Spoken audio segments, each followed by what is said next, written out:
Hello aspirants, இந்த video எதை பற்றி பார்க்க போறோம்னா தனி வட்டி சிம்பிள் இன்ட்ரெஸ்ட் டாபிக் இருந்து சம் ஸ்டாப் பார்க்க போகிறோம். ஆல்ரெடி தனி வட்டிலேருந்து 2 வீடியோ நம்ம அப்லோட் பண்ணியிருக்கோம். ஸோ ஃபர்ஸ்ட் வீடியோவில் வந்து பேசிக்காக சில சம்ஸ் வந்து போட்டிருப்போம். செகண்ட் வீடியோவில் வந்து கொஞ்சம் டேட்டா வந்து சேஞ்ச் பண்ணி கொடுத்தா எப்படி வந்து நம்ம வந்து சால்வ் பண்ண சொல்லிட்டு அந்த வீடியோ போட்டிருப்போம். அந்த 2 வீடியோமே நம்ம சேனலுக்கு செக் பண்ணி பாருங்கள். ஸோ இந்த வீடியோவில் பார்ட் 3 இது வந்து 3வது வீடியோ தனி வட்டி டாப்பிக்கை பொறுத்து. ஸோ இந்த வீடியோலுமே சில சம்ஸ் பார்க்கலாம். ஸோ தனி வட்டினா என்ன? SI equal to PNR by 100 இது ஒரு ஃபார்முலா நமக்கு தெரியும். பீனா அசல் என்ன காலம் ஆர்னா வட்டி வீதம் இதுதான், வேற எதுவுமே கிடையாது. தனி வட்டி இந்த ஒரே ஒரு ஃபார்முலா மட்டும்தான். இது தெரிஞ்சுட்டா தனி வட்டி டாபிக்கே ஓவர். ஸோ சம் போகலாம். ஸோ 7வது சம் கொஸ்டின் வந்து எந்த அசலானது x% தனி வட்டிக்கு x வருடங்களுக்கு ரூபாய் x என்ற தனி வட்டியை தரும் அப்படின்னு சொல்றாங்க. இதுக்கு முன்னாடி சம்லாம் எல்லா இடத்துலையுமே நம்பர்ஸ் கொடுத்துருவாங்க. வட்டி வீதம் எவ்வளோன்னா அதையுமே நம்பரை கொடுத்துருவாங்க, வருடங்களும் நம்பரை கொடுத்துருவாங்க, தனி வட்டியும் நம்பரை கொடுத்துருவாங்க. நம்ம ஈஸியாக சால்வ் பண்ணுவோம். இங்கே எல்லாமே எக்ஸ்ன்னு இருக்குது. ஸோ இது எப்படி சால்வ் பண்ணணும்னா இதுவுமே ரொம்ப ஈஸி, டஃப்பே கிடையாது, ரொம்ப ரொம்ப சிம்பிள். ஸோ எப்படி சால்வ் பண்ணி பார்க்கலாம். ஃபர்ஸ்ட் தனி வட்டி என்ன ஃபார்முலா எழுதிக்கலாமா? SI equal to PNR by 100 இதுதான் தெரியுமா? ஸோ கொஸ்டினை வச்சு என்னென்ன கொடுத்துருக்காங்க பார்க்கலாமா? அசல் எவ்வளோ? அசல் வந்து தெரியல. ஏன்னா எந்த அசலானதுன்னு கேட்குறாங்க. அப்படின்னா எந்த அசல் அசல் தான் நம்மகிட்ட கேட்குறாங்க, அசல் தெரியல. ஸோ கொஸ்டின்ல எந்த அசல் தான் கேட்குறாங்க. ஸோ பி வந்து தெரியாது. என் வந்து எக்ஸ் வருடங்கள் அப்படின்னாங்களா? அப்படின்னா என் வந்து எக்ஸ். ஓகேவா? அடுத்து ஆர். ஆர் வந்து வட்டி வீதமா? எக்ஸ் பர்சன்டேஜ் பார்த்தீங்களா? எக்ஸ் பர்சன்டேஜ் தனி வட்டிக்கு அப்படின்னா ஆர் தான் எக்ஸ் பர்சன்டேஜ். அப்படின்னா எக்ஸ் பர்சன்டேஜ் இல்லாமா? அடுத்து என்னது? எஸ்ஐ. இது எஸ்ஐ என்ன கொடுத்துட்டாங்க? ரூபாய் எக்ஸ் என்ற தனி வட்டியை தரும். அப்போ தனி வட்டியுமே எக்ஸ் கொடுத்துட்டாங்க. ஓகேவா? எந்த அசலானது x% தனி வட்டிக்கு x வருடங்களுக்கு ரூபாய் x என்ற தனி வட்டியை தரும் சொல்றாங்க. எஸ்ஐ பிஎன்ஆர் பிராண்டான்னு சொல்லிட்டோம்.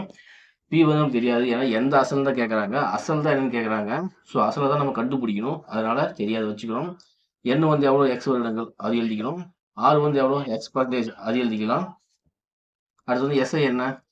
ரூபாய் எக்ஸ்னு கொடுத்துருக்காங்க, அது எழுதிக்கலாம். அவ்வளோதான். இதை சப்ஸ்டியூட் பண்ண போகிறோம். அவ்வளோதான், எதுவுமே பண்ண தேவையில்ல. இதையே அப்படியே சப்ஸ்டியூட் பண்ணலாம். எஸ்ஐ இருக்குது என்ன பண்ணலாம்? எஸ்ஐ வந்து எக்ஸா? எக்ஸ் போட்டுக்கலாமா? அப்படியே சப்ஸ்டியூட் பண்ண அவ்வளோதான். எஸ்ஐ ஈக்குவல் டு எக்ஸ் போட்டோமா? ஈக்குவல் டு பி வந்து எவ்வளோ தெரியாது, அதை அப்படியே வச்சுக்கலாம். இன்ட்டு என் எவ்வளவு? ஏன்னா எதுவுமே இல்லை இன்ட்டுன்னு அர்த்தம், அதனால இன்ட்டு போட்டுக்கலாம். என் வந்து எவ்வளவு? எக்ஸு. ஓகே, அதுவும் போட்டுக்கலாம். இன்ட்டு ஆறு வந்து எவ்வளவு? எக்ஸ், அதுவும் எக்ஸ். ஓகேவா? பி எக்ஸ் எக்ஸ் எழுதிட்டோமா? Divide by 100. எக்ஸ் 100 அப்படி போட்டுக்கிறோம். இப்போ சால்வ் பண்ணலாமா? X equal to B into X into X எவ்வளோ? அப்போ எக்ஸ் ஸ்கொயரா? டிவைட் பை 100 அப்படி வச்சுக்கலாமா? ஸோ நமக்கு கிடைச்சது வந்து x equal to B into x square divide by 100. ஓகேவா? இதை வந்து கிராஸ் மல்டிப்ளைஸ் பண்ணலாமா? ஏன்னா உங்களுக்கு பி தான் தெரியும். அப்போ பியை மட்டும் வச்சுக்கின்னு மற்றதெல்லாம் கிராஸ் மல்டிப்ளைஸ் பண்ணிடலாம். ஓகேவா? அப்படின்னா கிராஸ் மல்டிப்ளை பண்ணால் கீழே இருக்கிறது மேலே போகும், மேலே இருக்கிறது கீழே வரும். 100 மேலே போச்சுன்னா எக்ஸ் இன்ட்டு 100. ஓகேவா? டிவைட் பை பி அப்படியே வச்சுக்கலாமா? ஈக்குவல் அப்படியே வச்சுக்கலாமா? எக்ஸ் ஸ்கொயர் கீழே வந்தால் எக்ஸ் ஸ்கொயர் அப்படியே வருமா? ஏன்னா பி அப்படியே வச்சுக்கிறோம், எக்ஸ் ஸ்கொயரை கீழே கொண்டு வரோம், எக்ஸ் ஸ்கொயரா. இப்போது எதை அடிக்கலாம்? ஒரு எக்ஸு ஒரு எக்ஸ் அடிச்சிடலாமா? சரியா போச்சா? மீதி என்ன இருக்குது? 100 டிவைட் பை எக்ஸு. அப்போது p equal to 100 by x. இதுதான் அந்த அசல் வந்து இதுதான் 100 பை எக்ஸ். ரொம்ப சிம்பிள். நம்ம வந்து நம்பர் கொடுக்கல, அதனால் ரொம்ப கஷ்டமாக இருக்கும் அப்படின்லாம் கிடையாது. நம்பருக்கு பதிலாக அங்கே வந்து எக்ஸ் கொடுத்துருக்காங்க, அதை தூக்கி சப்ஸ்டியூட் பண்ணுறோம். அவ்வளோதான், ரொம்ப simple. P equal 100 by x. அவ்வளோதான், முடிஞ்சு. ரொம்ப சிம்பிளான சம்.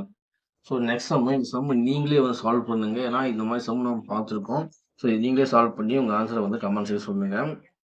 16,800க்கு 9 மாதங்களில் ஆண்டுக்கு 6x1/4% வட்டி வீதப்படி கிடைக்கும் தனி வட்டியை காண்க. இதுல வந்து எஸ்ஐ தான் கேட்கறாங்க. ஓகேங்களா? அது எல்லாமே கொடுத்துட்டாங்க.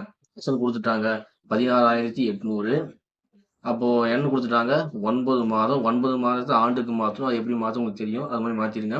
அடுத்து வந்து ஆர், வட்டி வீதம் வந்து 6x1/4%. இதையுமே சால்வ் பண்ண தெரியும். எல்லாமே கொஞ்சம் சேஞ்ச் பண்ணிட்டு என்ன மாற்றணும், அதே மாதிரி ஆரையும் மாற்றணும். மாற்றிட்டு சப்ஸ்டியூட் பண்ணுங்க. சப்ஸ்டியூட் பண்ண உங்களுக்கு ஆன்சர் கிடைச்சிருக்கும். என்ன கேட்குறாங்க? தனி வட்டியை காண்க. இதை சால்வ் பண்ணி உங்களோட ஆன்சர் கமெண்ட்ஸில் சொல்லுங்கள். ஸோ அவ்வளோதான். இந்த வீடியோவில் வந்து நம்ம ஒரு சம் பார்த்துருக்கோம், அந்த எக்ஸ் சம் பார்த்துருக்கோம். இது வந்து நீங்களே சால்வ் பண்ணுங்க. ஸோ கண்டிப்பாக இந்த வீடியோ யூஸ்ஃபுல்லாக இருந்தால் தம்ஸ்அப் கொடுத்துருங்க. அப்படியே சப்ஸ்கிரைப் பண்ணிட்டு கூட இந்த பிள்ளைக்கு ஆள் கொடுத்துருங்க. அப்போ நான் போகிற மோட்டிவேஷன் வரும். இந்த வீடியோவை உங்கள் ஃப்ரெண்டுக்கு ஷேர் பண்ணுங்கள். யார் யார் உங்கள் ஃப்ரெண்டாக இருக்கட்டும், ரிலேஷனாக இருக்கட்டும், யார் யார் டிஎன்பிசி குரூப் 4 குரூப் 2 ப்ரிப்பேர் பண்ணாலும் அவங்க ஷேர் பண்ணால் கண்டிப்பாக யூஸ்ஃபுல்லாக இருக்கும். மீண்டும் உங்களை வேலை செய்கிறேன். தேங்க்யூ.